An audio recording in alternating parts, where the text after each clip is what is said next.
There is an international stink over cheese this morning. Can you smell it? It could mean you'll have to get reacquainted with some of America's best-known dairy products. Vinita Nair is at a cheese shop in New York City this morning. Vinita, good morning.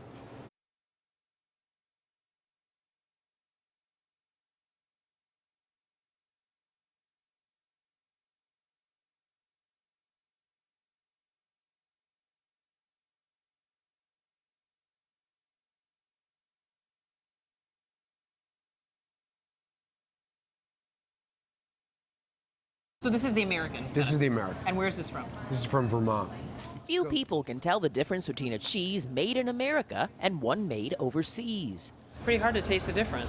They're both cow's milk, same recipe, they're both Gruyères. Rob Caufelt, owner of Murray's Cheese in New York, says where a cheese is made affects its flavor. The animals might be different, the grazing's different, the climate's different, the cheese maker, the art, the aging of the cheese, all of those might be different, and yet you might still be able to use the same recipe in order to make that cheese. For those reasons, the European Union wants American cheesemakers to stop using regional names like Feta, Gruyere, and Parmesan. Officials say the American-made cheeses are subpar and lack the authenticity of their European counterparts.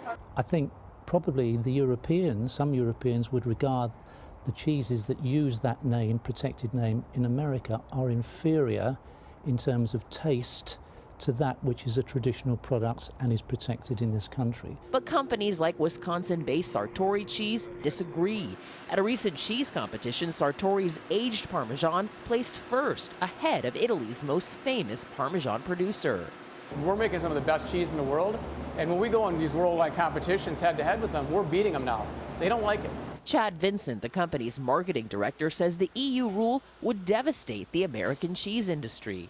Consumers are going to be confused. They know Parmesan, so when they go to the store and the only Parmesan available is the Parmesan from Italy that now costs $25, $30 a pound, it's going to impact the overall cheese market and people just aren't going to buy cheese. Cheese is just the latest food item to come under scrutiny by the EU. It famously tried to limit the name champagne to sparkling wine produced in France's Champagne region.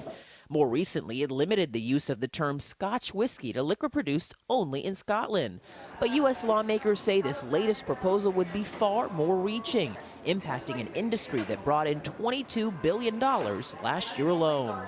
It's just an outrageous effort to protect European cheesemakers and prevent American cheesemakers from being able to make and sell the cheeses we've all been consuming for many, many decades.